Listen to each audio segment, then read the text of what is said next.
And welcome back to the Tuned In podcast. We're here again. Oh, man. Happy early Christmas. Yes, sir. And happy Hanukkah.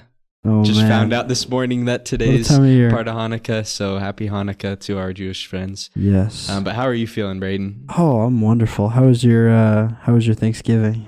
Oh, it was fantastic. That's good. Love it. Family and food. You can't get much better than that. I feel like that's a recipe to a good life. Family and food. That's all you really need.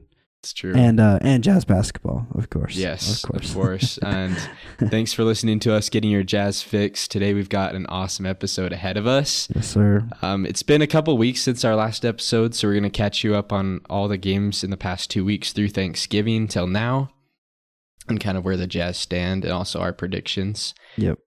We also got our player of the week. There's a few contenders this week, so we'll see who wins it this week. And then some Jazz news, some guys going to the G League, interview with Taylor Hendricks that just happened, and also just some draft news about Dylan Harper and him potentially coming to the Jazz. And of course, the NBA Cup is coming up, so we're going to talk about that and end off with some local sports. Yeah, just don't forget to check us out on Spotify, YouTube, Apple Podcasts, wherever you get your podcasts, you can find us there. We are grateful for all of you that listen to our podcast this year. We saw our Spotify Wrapped, so don't forget to check us out there. You can also find us on Instagram at tunedinjazz, and this is episode 53 of Tuned In Jazz.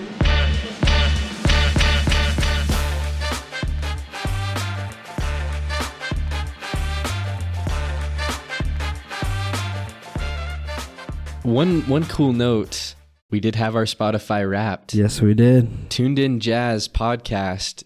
Been listening to in 8 different countries. What Yes, do you think sir. about that? That's pretty sick. That is pretty dope. I wonder how they found it, but we're grateful you're here. We're grateful you're here. Jazz fans are global. Yes, sir. Especially in Finland, because our boy Lauri Markkinen. Yeah, that's true. So we got a lot of influence right now. We got Australia with Patty Mills. And, yep. Who else we got? Oscar Shibwe. Oscar Shibwe. Yeah, he's from Africa. Pretty cool. Pretty cool. There, so we're global. I think we were like, I don't remember the exact number, but we were in some people's top 5. We were some people's number 1, just a couple, but we're grateful for everybody that listens and makes this year. And even if you're not listening on Spotify, we're also grateful for you as well. That's right. But this episode, we're going through, I think, 8 different games, 7 or 8 different games from the past couple weeks. I don't know if we got time to really dive into all of them. Plus, we were a whopping, I think, 2 and 5 is what I count, maybe 2 and 6. Yeah, which is kind of what we expected. Yeah. And so we're on pace for what we're expecting. Yeah, it's on par. So let's talk about the wins first. How about that? Yeah, let's do. We beat the Knicks at home. Yeah. Big surprise. Yeah, neither of us predicted this one. I thought it was maybe going to be close, but no, the Jazz handily won. Yeah. Pretty good game. I kind of felt like in this game I was like, are we trying to win now? Like, are we stop tanking? But hey, Lauri Markkinen went off. Yeah. Good to see that. He has 34 points, but he's been due for a game like that. Exactly. I also feel like the Knicks are kind of just like, we're just waiting for the Knicks to wake up. Like, they're just trying to figure out their new, low-key, they kind of just, their whole roster just kind of changed. Not the whole roster, but a lot of it. I feel like they're just trying to wake up, so they're going to get a couple losses like this early. I think we're a quarter of the way through the season now. Yeah. So they do have one of the best offenses in the NBA. Yeah. But their defense is kind of mid. Yeah. When Karl Anthony Towns is your center, that's going to happen, I feel like. So, yeah, they definitely made that sacrifice, but their offense is amazing. Yeah. I think in the NBA, offensive rating wise, they're number 1 ahead of the Celtics. So yeah, that's crazy. Pretty insane, but we took care of business there. Yes, sir. And then our other win was just last night. Yeah, against the Trailblazers. We won by 42, dude. 141 to 99. Yeah. I think I saw something on the broadcast. I don't know how long the streak was, but the Jazz had the longest active streak of allowing 100 points every game to their opponent. Oh, we were just barely under? And they only scored 99. Dang. So I don't know how long the streak was. I think it was like 30 or something. Oh but my gosh. Finally dude. broke the streak, and also for a road game, holding them to under 100. That's killer, yeah. So I didn't know that streak was happening. Thanks to the broadcast, but at least we broke it, right? They only scored 99. We killed the Trailblazers. Yeah. We both predicted a loss here, but I think we both thought it was going to be close. Yeah. Yeah, Blazers young team, we're a young team. We can get hot on a random night. So, yeah. What I love about cool. this game, like Lauri Markkanen didn't even play, and they still were really good. John Collins had 20. Johnny Juzang had 22 because he made 6 3-pointers. Yeah, he's hooping. And they played 10 guys, and they all played pretty equal minutes. There weren't really guys that were heavy starters. Everybody was playing, and everybody was hooping. Yeah. Isaiah Collier, he had 12 points and 7 assists. He was dishing the ball to everybody. Let's go. You love to see that. The rest, almost every single player except Micah Potter, scored 10 or more points. A lot of guys more like 15 to 20. So I just love, this is probably the biggest team win we've had all year. Yeah, honestly. And I mean, you're scoring 140 points. You're going to win every night. Oh, yeah. So unless you're the Indiana Pacers, but we're not them, sometimes so.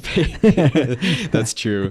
But hey, for this Jazz team, we score 141 points. We're going to win that every game. Absolutely. And then defensively, we did a really good job too. I love to see the effort there. And Walker Kessler, man, he had 13 points and 17 rebounds. Oh, man. Absolutely crazy. Yeah, he's been balling. And 5 blocks. So yeah.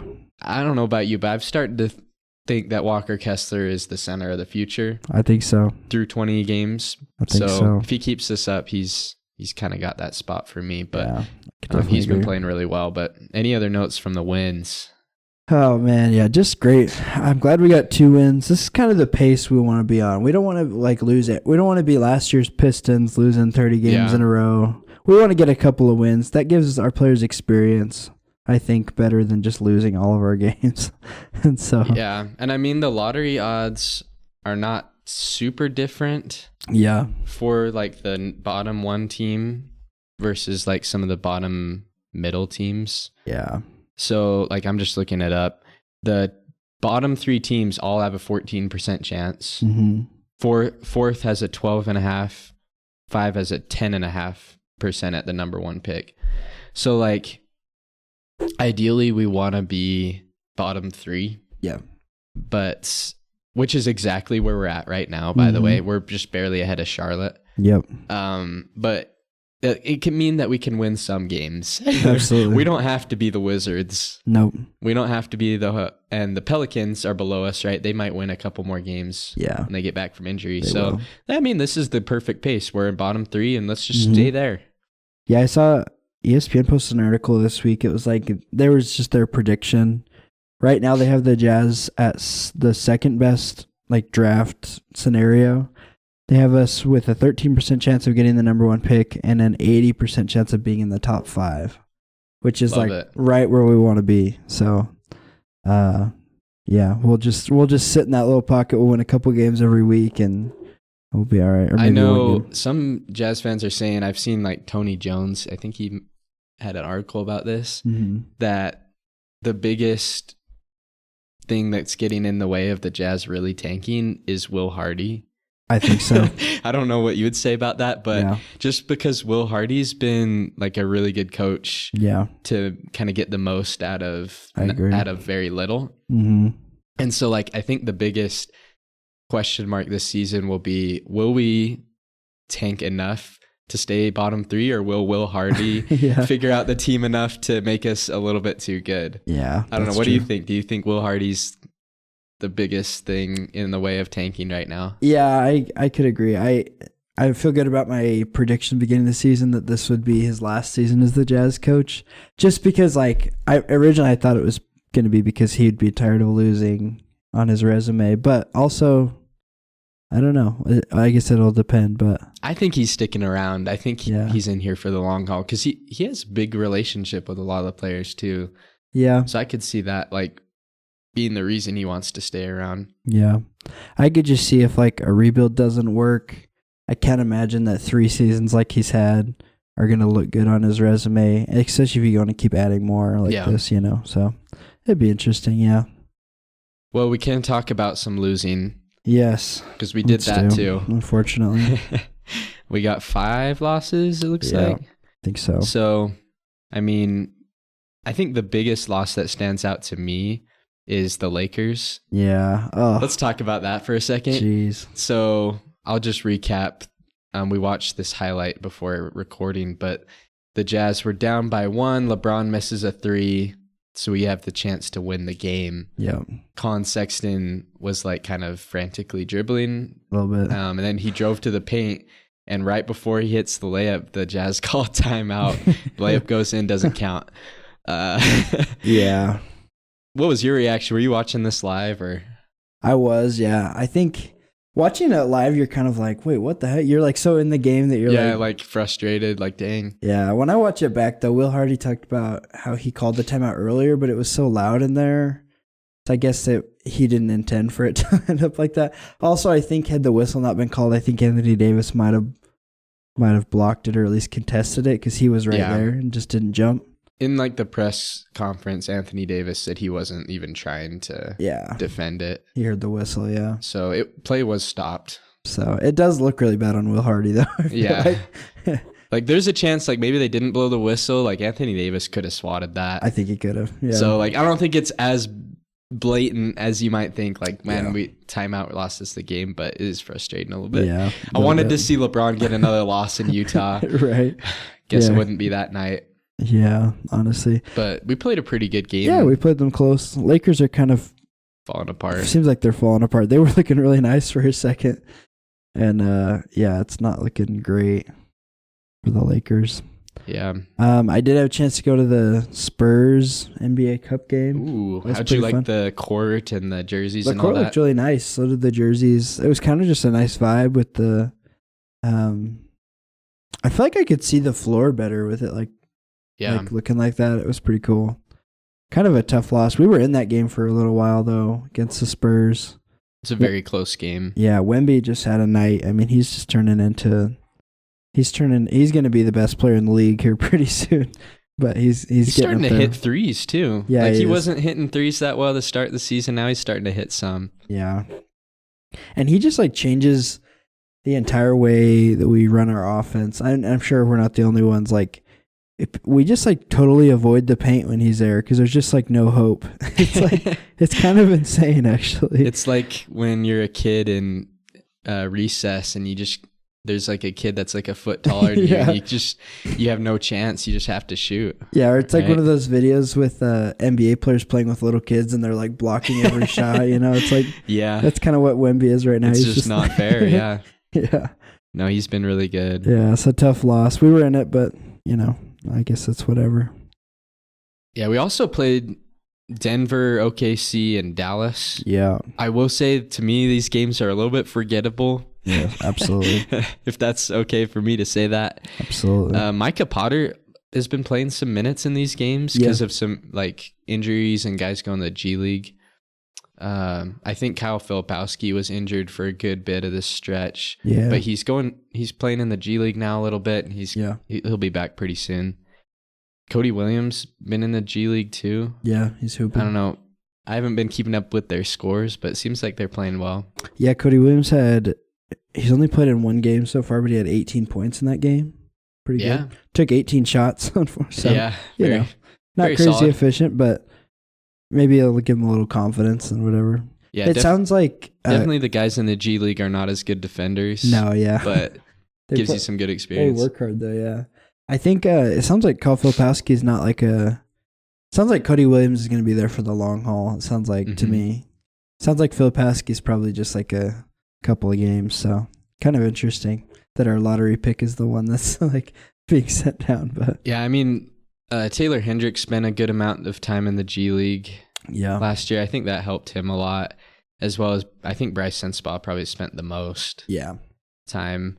And I think he's gained a lot of confidence through that. So that's really what we've been saying about Cody. Like last episode, we were just talking about like when do we lose patience in him? Like when is he gonna like start being more aggressive? Yeah, maybe the G League is the the way for him to gain more confidence and build that up. So I'm down for it as long as it helps him in his progression. Yeah. Unlike Bronny James, like he's not even playing in the G League. How is he going to get better, right? So got to play games. We talked about at the beginning of the season too, how like we just want to see these guys play. Like they need to, like it was like Taylor Hendricks where he just sat most of last season. Like we need to see these guys.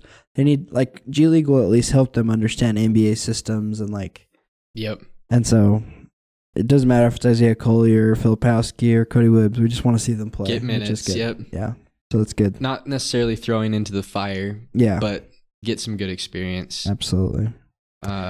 And then I will say another thing through this stretch, we already kind of mentioned just Walker Kessler. I think he needs another shout out. Just he's been getting doubles almost every game. The last 4 games in a row, he's led us in rebounding. Yeah. So that's wild. Just he's been doing well. Yeah. Well, that actually takes us really well into our player of the week. Ooh, wait, did I predict? I don't know. It's your turn to pick. It is my turn to pick, and I picked Walker Kessler. Oh, let's go. Okay. 5 double-doubles through our last 5 games. And also, an interesting thing, so far this season, he's averaging his highest points, rebounds, blocks, and field goal percentage. Let's go. So everything that we were excited about his rookie season, I think we have like even more to be excited about. I know it's like weird that we only have 4 wins. It's hard to be excited about a player, but I think he's playing really well. I think he's playing his role very well, at least. He's not like taking a ton of shots, but when he does, he's efficient with them. He's like 72% from the field, which is like a typical center field goal percentage. Another interesting thing, 4 of his rebounds are offensive per game. That's a huge difference. And when I looked at the rebounding in the NBA, just as the Jazz versus other teams, we're like top 10 in rebounding for offensive, for total, for everything. So Walker Kessler's like making a huge impact on the team. We're one of the better rebounding teams because of that. He's also averaging his highest assists, which it's only 1.4. But I still think like with the offensive rebounding, he's probably creating more opportunities for people to score. Yeah. So yeah, just overall a net positive for him this week and in general this season. I think he deserves some love. I think it's becoming more prevalent in the NBA that offensive rebounding matters. Absolutely, yeah. Because teams used to just kind of run and gun. Yeah. Let's just get a fast break. But I think offensive rebounding, like the Warriors did a good job at that with Draymond and whatever centers they had. That's why Andre Drummond's still in the league. Andre Drummond, exactly, yeah. And I think the Thunder do a pretty good job at that. Like the Boston Celtics, they do a good job. So all the good teams, like they know how to offensive rebound. Nikola Jokic, one of the best at it, right? Yeah. I feel like all the teams we've seen win championships in the last couple of years have had really good offensive rebounders. Like Jokic, Brook Lopez, like all these guys, that's what they do, and they're really good at it. Yeah, so shout out to Walker. Absolutely. Is that his first player of the week? It might be his second. It might be. I think he's a 2-timer. I don't remember, but he deserves it, though. Let's go. Deserves it. We got 2 games coming up, kind of a light workload this week, but it'll be good to give those boys a break, I guess. We start tomorrow, Sunday, the day we're recording this is Saturday, against the Kings. We're going to be at Sacramento. What are you feeling about this game? I think it's going to be another close game. The Kings have not been playing well. No, has been great. As compared to last year. It seems like they're going to be outside the playoffs unless they make a trade or something. Yeah. So I think it's going to be a close game, but I'm going to say Kings win by 4. Ooh, interesting. Yeah, Kings are currently 12th right now in the West at 11-13. I think this one will be a loss. I think that the Jazz they got their win, so now it's time for our 5 losses in a row. I'm Keep just on kidding. Pace. But gut feelings just tell me this is going to be a loss, even though the Kings aren't playing very good, especially on the road. I'm going to say a loss by 8. I think it's going to be a little bit of a loss. So, very fair. Yeah, the Kings, Sabonis has been playing good. Fox has been playing good, but Keegan Murray's kind of been down a little bit. A lot of their other players.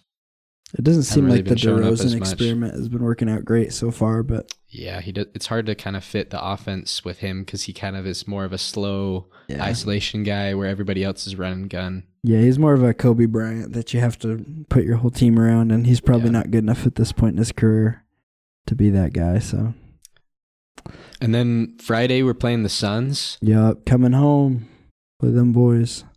Who do you have for that in the Delta Center? I think it's going to be a loss as well, but I think this one's going to be a really close game. It seems like we always play the Suns really close, like I think of a couple last year.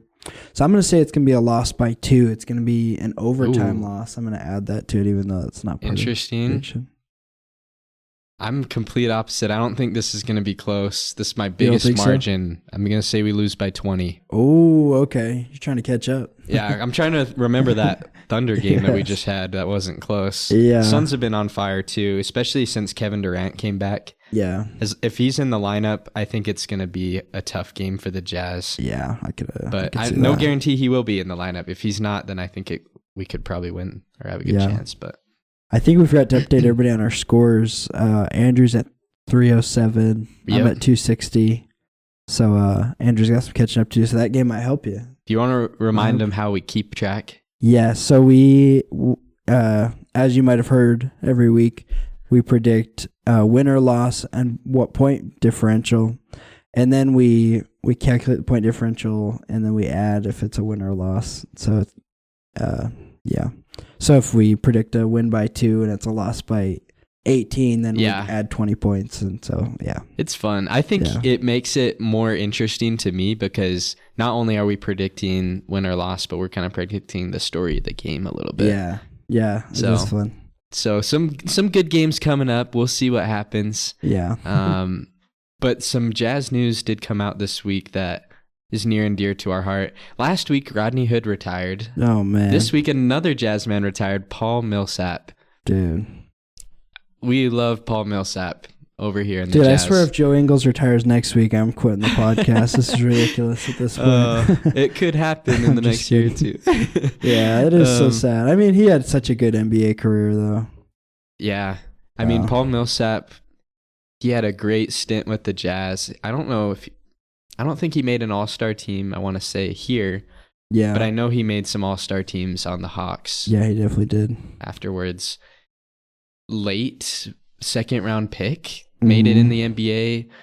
Was from Louisiana Tech, just like Karl Malone. We love that. Yeah.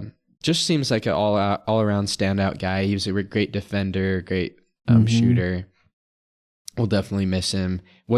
Where do you think Paul Millsap ranks in Jazz history? Oh, man. Maybe even from power forwards. Yeah, I was going to say in power forwards, he's definitely... I would probably put him on my Mount Rushmore. Who's above him? Of Jazz power forwards. Definitely Karl Malone, obviously. Maybe Carlos Boozer. I'd say so. Laurie's probably not there yet, but he might. No, yeah, he'd get there pretty soon. Although Lowry has an all-star with the Jazz. That's true. Maybe Laurie is above him already. Got the one up. Maybe they'd probably be like neck and neck. I don't know. Just because I'd say Paul Millsap's longevity with the team. Yeah. But Laurie's had a better season. That's true. That's true. I don't know who else. AK-47's probably above him, if you count him as a power forward. Yeah, he kind of played the 3, but... Yeah, I don't know. But he definitely has a place in Jazz history. So it's...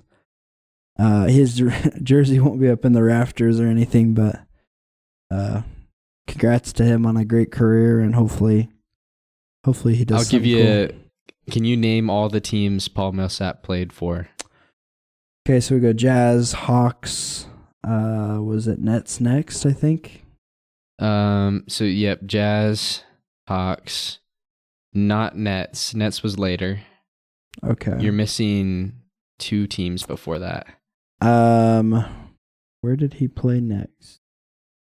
Eastern Conference. I know he played for Denver, but that was later. Oh wait, did you say Denver? That was before.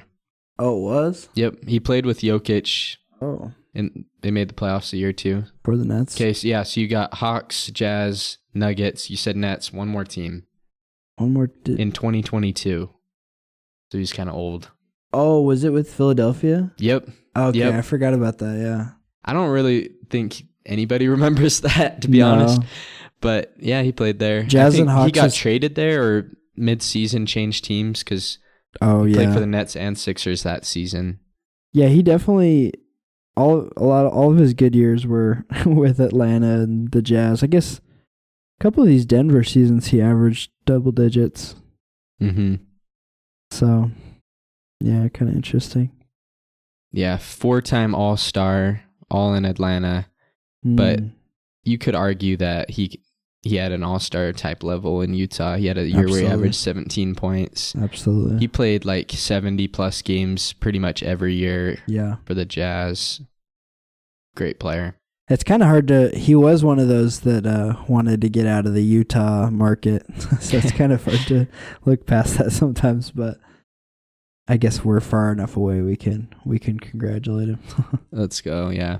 He's always welcome back. Absolutely. And then another thing, I don't know if you listen to the Jazz have like their own podcast network, but Taylor Hendricks was on there talking about his injury, kind of where he's at right now. Yeah. It made me happy last night. They made a new ad with Hendricks. You know how there's the ad with him with Vivint? Oh, yeah. Like making sure my house is safe. Yeah.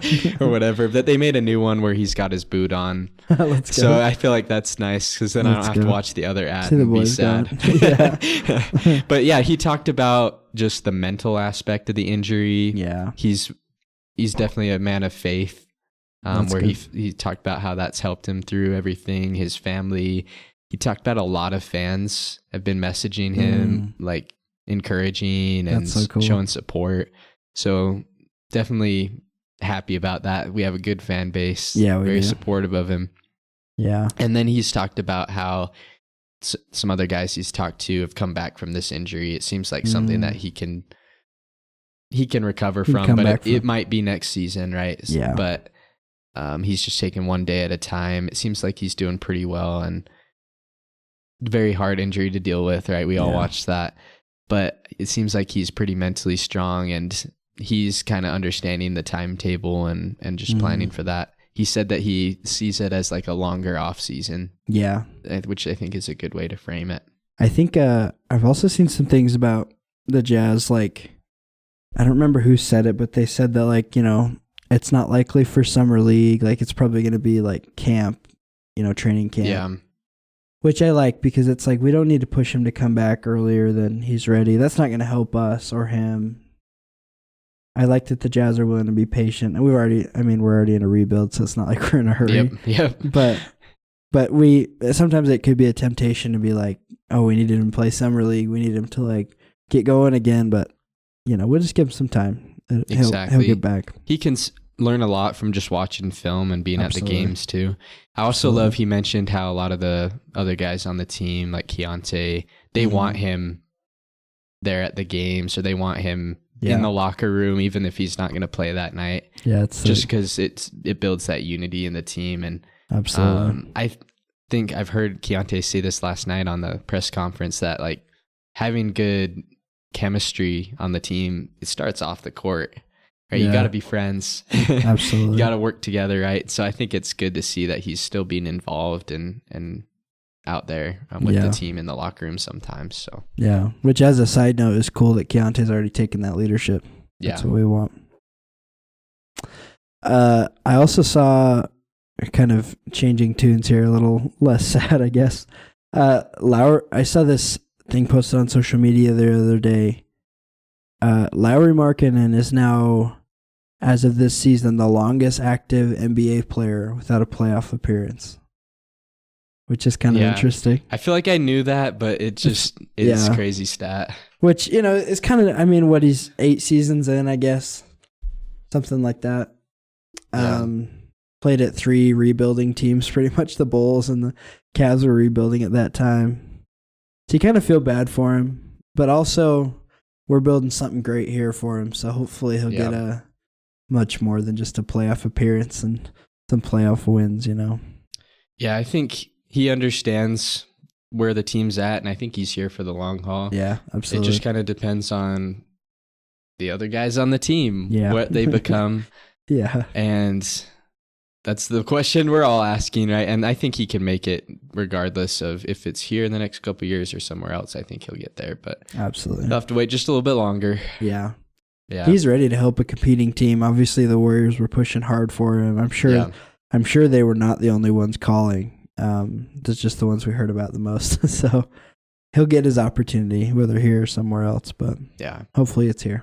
Yeah. Kind of moving into some draft stuff.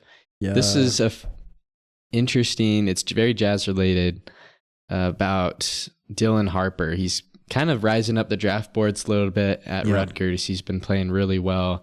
Son of NBA legend, maybe not legend, Ron Harper, or NBA champion. Journeyman. How about that? But Ron Harper, his dad, he responded to this tweet. I'll just read it. It's from a Jazz fan. They said, "As a Jazz fan after last night, I'm embarrassed. We're tanking for Cooper Flagg, who shoots 29% from three, who I believe is AK 2.0. Dylan Harper, who will not come to Utah. His dad refused to come to Utah many years ago. Tanking doesn't guarantee anything." And then Ron Harper replied, he said, "Correct, a trade would happen." I think he's joking, but I don't know. What do you think about that? Do you think Dylan Harper would just not want to come to Utah? I could see it. Wouldn't be the first time that's happened. Yeah, obviously. His dad refused to come, apparently. I also think, like, just in general, even outside of the Jazz, I think, and you just really have to be careful. I don't care if your dad's an NBA player. Like, other teams are seeing that too. I'm sure, like, if you're a team, like, I can't imagine that the Wizards is a better situation, or a lot of these teams up in the lottery. So you got to be careful what you say. You could find yourself late in the lottery losing millions of dollars if you keep saying things like that. Mm-hmm. So hopefully he'll learn from that. Yeah. Yeah, and I mean, he did kind of redact the tweet a little bit, just like saying, hey. I'm sure he realized. Like, I don't think he knew that many people would see it. Yeah. Yeah, Twitter's a crazy place. Yeah, it is. But he just kind of said, like, yeah, of course, I would support him with wherever. And yeah. It's not really in his control, but interesting enough, just enough to bring it up. Absolutely. And then we thought we kind of go through some of the players the Jazz could potentially draft. Let's talk about Dylan Harper. Yeah. For a minute. I looked up his draft bio from NBA or SportsIllustrated.com. Let me just read this for you. So he's 6'6", 220 pounds. He's 19 at Rutgers, right? He was a McDonald's All-American as a high schooler. And here's his bio. What stands out about Harper relative to other players his age is the poise. He's consistent and reliable with incredible natural feel on both ends. He's a smoothie lefty with length and has a frame that should have no problem adding weight to be an NBA ready as a rookie. Isn't an elite athlete, but makes up for it in other ways. He's methodical, plays at his own pace, strong ability to create for himself, leveraging his size and create advantages on offense. Very crafty player with the ball in his hands and has a wide variety of advanced moves. Deep bag he can go to when he needs to get to his spot. Yeah. Anyways, he's a great scorer, great shot creator. Yeah. Big frame, 6'6", and he does seem like he has point guard skills. He can run the pick and roll. He can dish the ball off to teammates and make the right decisions. I don't even know who to compare him to. He's like a more athletic James Harden that can't shoot as well. He only shoots like 29% from three. Yeah, he's like, I also think the whole like he's not an elite athlete thing is funny because like if you look at the best players in the NBA right now, Luka Doncic and Jokic, and like those guys are not elite athletes. Yeah. Like, I don't even think that's necessary. It's helpful, I guess, but it's not necessary in the NBA. Yeah, he doesn't need to dunk on people every play or block shots into the fifth row, but that would be cool. But it would be nice. But he doesn't need to. I think he would fit with the Jazz pretty well. Yeah, because Keontae has been our point guard, but we could use more point guard play. Absolutely. Yeah. And in addition, like he is a great scorer as well. So I think he would fit great right next to Keontae as kind of a dual scoring guard lineup. And then Laurie fits with anybody. Absolutely. Just playing off the ball. So I think he would fit pretty good here. But yeah, I think he'd probably fit anywhere, to be honest. Yeah, I think as far as fit goes, I think he's probably the best fit of any guy we're looking at. Like, sometimes I question, Cooper Flagg, Ace Bailey, and Yegor Demin are the other three that are kind of up there. And all those guys are like super tall. So, I mean, he's 6'6", but it's also like, that seems like it would get a little weird with Lowry kind of fitting with him. But Ace Bailey would just, I think you could move Keontae to the 2. That's what he played in college. If you had a reliable point guard, you could ask him to do that. He's still 6'4". Yeah. And he's a decent defender. He's been asked to guard a lot of the top guys on the other team. So he'll build into that defensive side. Yeah. So I really like the fit. I think I really like the ability to like create shots. I think that's kind of what the Jazz are missing a little bit right now. There's not a ton of it. Lowry has that like post fade, which is really nice. Yeah. Jordan Clarkson's probably our best shot creator, but he's getting towards the end of his time. Yeah. Keontae George is kind of coming into it a little where you can like pull up and hit shots, which is nice. But, in a late game situation, I don't know if I'd trust any of our guys to go get a bucket. So we need that guy. Yeah, and then some other guys, we've already talked about Cooper Flagg. Yeah. He's been still playing pretty well. Yeah. Just not shooting super efficiently. No, yeah. But he's definitely a guy we want, right? We'll take him. I think he's still the number one guy on our board, should be. Yegor Demin. Oh, not so great against. Apparently, I saw a report. Providence said that this was the most NBA credentials that they've ever given out to a game. Really? Wow. So people are really eager to see Yegor Demin. Unfortunately for Yegor, he went 0 for 10. So it's about as bad as you can get. Not great. Yeah, he had 6 points on free throws, and I think he had like 4 or 5 assists. So hopefully, he still showed some of his playmaking because I think that's more what he's like valuable for is his playmaking. But yeah, I definitely feel like every time I watch Yegor Demin, I feel like he settles too much for jump shots. He passes a little too much, which is a good problem to have. Yeah, which I think, of course, like you're shooting jump shots, you're going to be a less efficient scorer. You need to get some paint shots or some floaters, or especially if you're 6'9". Yeah, exactly. So I don't know. I feel like he could settle a little bit less. It might help his percentages go up, but I don't know. I don't think that's going to tank his draft stock too much. Yeah. He's still one of the best guard and facilitators in the draft. Yeah, that's the thing. He's a freshman. It's only his 3rd Power 5 basketball game he's ever played in, or Power 4 now, I guess. And so hopefully NBA scouts will see and understand this is still... Yeah, they're not going anywhere either. They're going to watch the rest of the season. So. Yeah, and he's getting used to American basketball. It's probably different than Russian, so... Yeah. Love it. Okay, and then NBA news. We got the NBA Cup Yes, bracket. Sir. It's Let's set. Go. We got 4 teams in the West, 4 teams in the East. Yes, sir. Let's see if we look at it. In the West, we have Thunder and Mavericks as the 1-4 matchup. Rockets and Warriors as the 2-3. Then on the other side, you got Bucks and Magic at 1-4, and Knicks and Hawks at 2 and 3. Kind of some interesting matchups there. Who's the biggest surprise to you in this bracket? Oh man.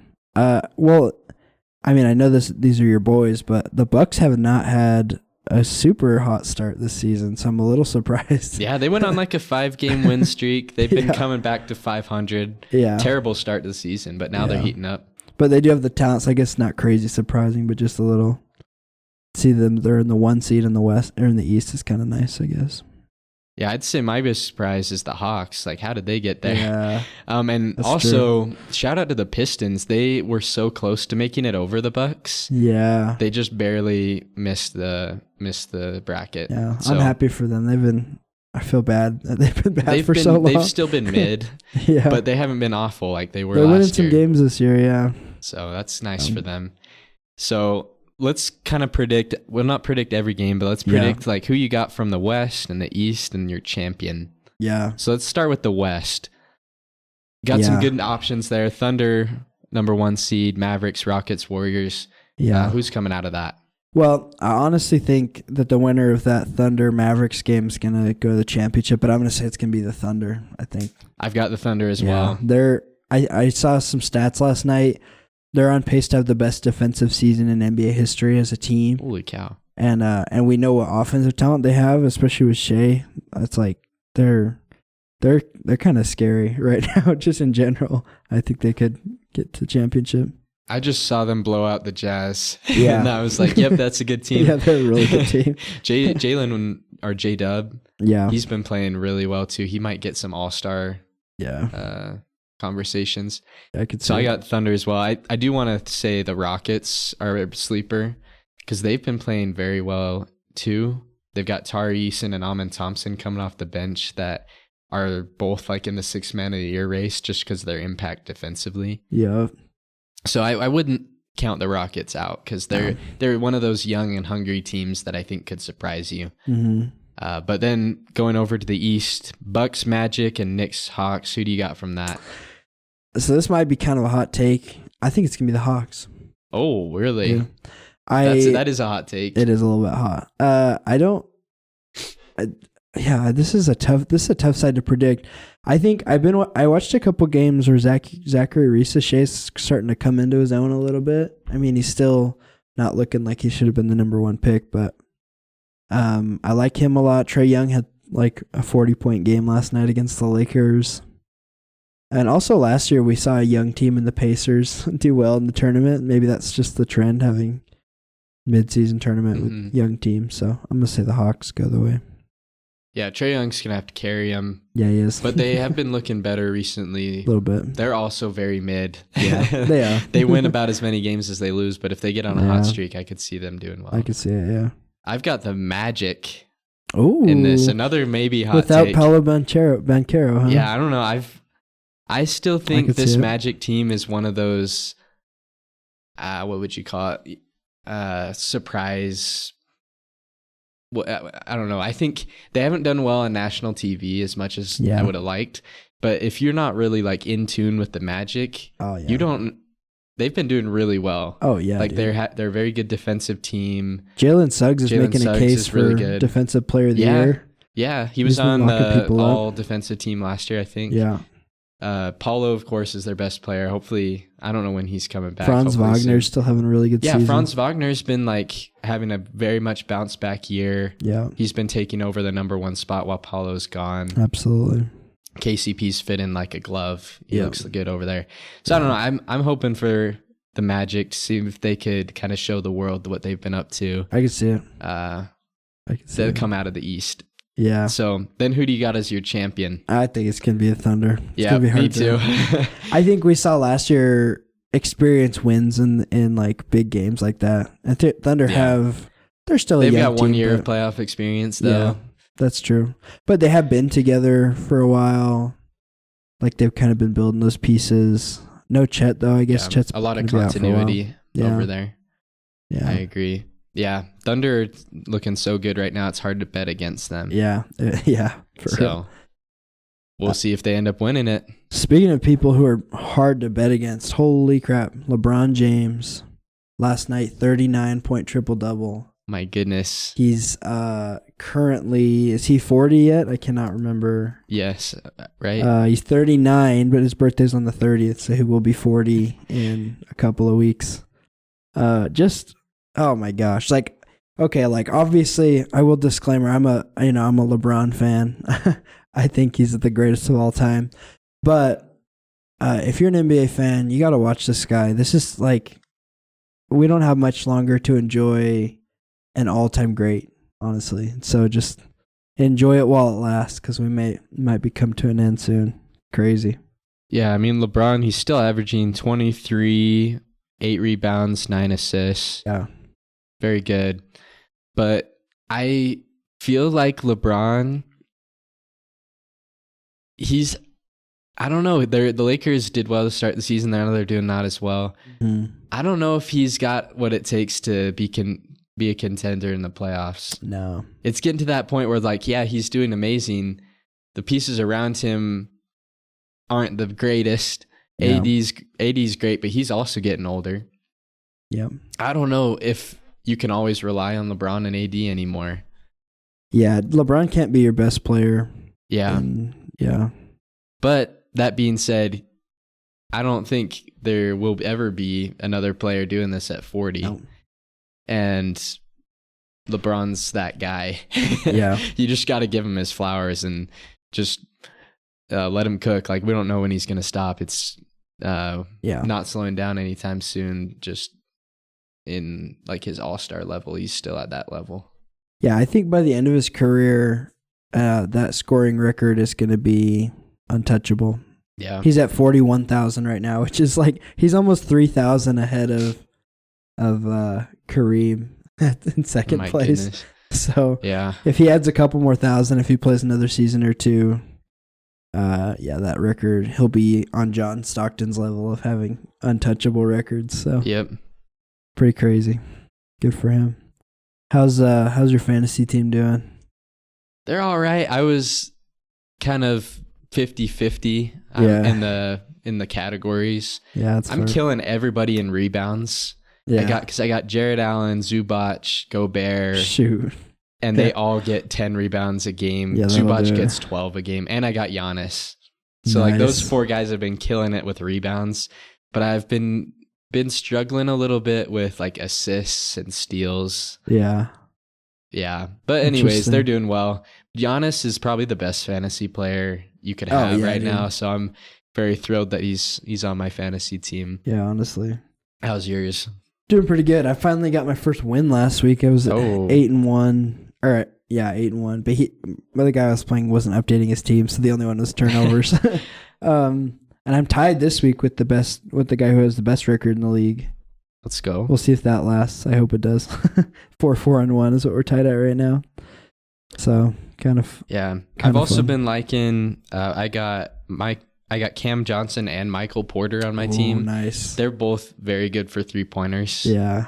So I'm hoping Cam Johnson doesn't get traded and he just stays on the Nets and just keeps cooking. Yeah. If he gets traded, that might tank him a little bit. But he's been doing good. He's averaging 18 a game, which is crazy. Shoot. That's nice. So I think the guy I'm most proud of drafting was Brandon Miller. He's had a couple of 30-point. He's had like 3 30-point games in the last 5 or 6 games. Averaging 21 a game right now. That's pretty good. He's a beast. I think he was like a 7th or 8th round pick for me, so that was kind of nice. Yeah. Yeah, and then just some local sports. Utah Hockey Club's been winning some games. Yes, they have.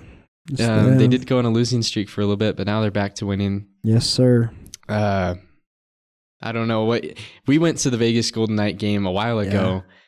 Recently, they beat the Vegas Golden Knights on the road 6-0. Absolute cook fest.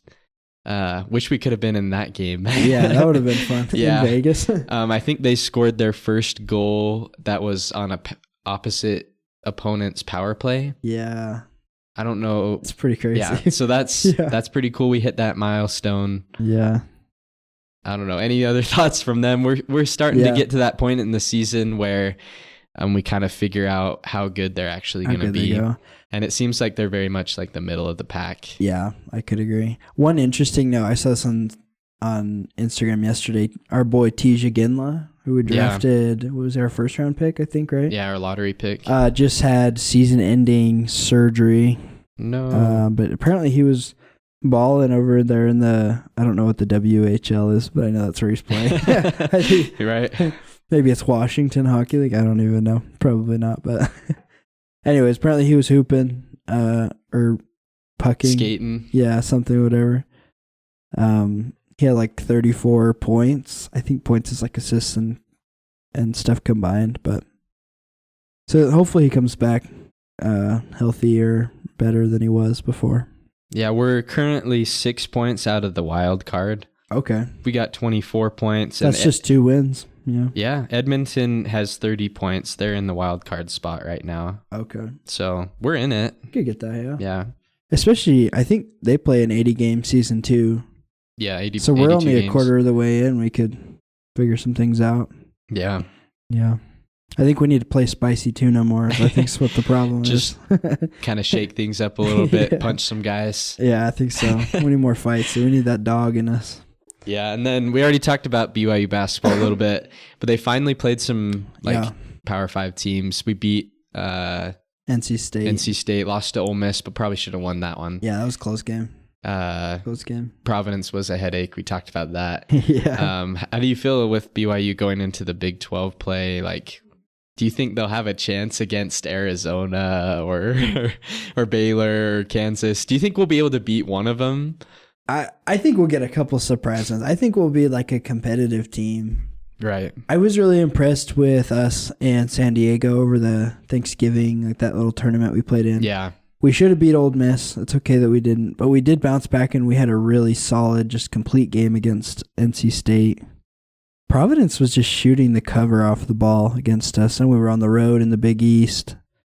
Yeah. There's a lot of pressure on our main guy, Yegor Demen. And Cannon Catching didn't play well either. I think he shot like 2 for 8 or something. So our Big 12 play starts on December 31st against Arizona State. Okay. And then in January, we basically only play Big 12 teams in January. We'll play Houston on the 4th, Cincinnati 25th, Baylor 28th. Those are all like top 15 ranked teams interesting. in the league. So it's going to be some hard games. Then Kansas will play in February. Yeah. Maybe by then we'll have a chance. I don't know if Kansas will still be the number 1 team at that point. Yeah. And then Iowa State right now is ranked number 6. So like the Big 12 is looking great. Yeah, they are. Something kind of cool too. BYU plays Wyoming next Saturday at the Delta Center. Yeah. So it seems like they've been doing that every year, playing a game there. But it's cool to see them on the NBA arena. It usually fills up pretty good. So love it. We love it. Kind of fun. Well, thank you guys so much for joining us on this episode, catching up on all of our games we missed over the Thanksgiving holiday season. We hope you had an amazing time with your family. Don't forget to check out our past episodes. We've been talking about different parts of the Jazz, guys that are retired, things like that. So go check those out. You can find us on Spotify, Apple Podcasts, YouTube, wherever you get your podcasts. You can also find us on Instagram. And we hope that you take care. Peace.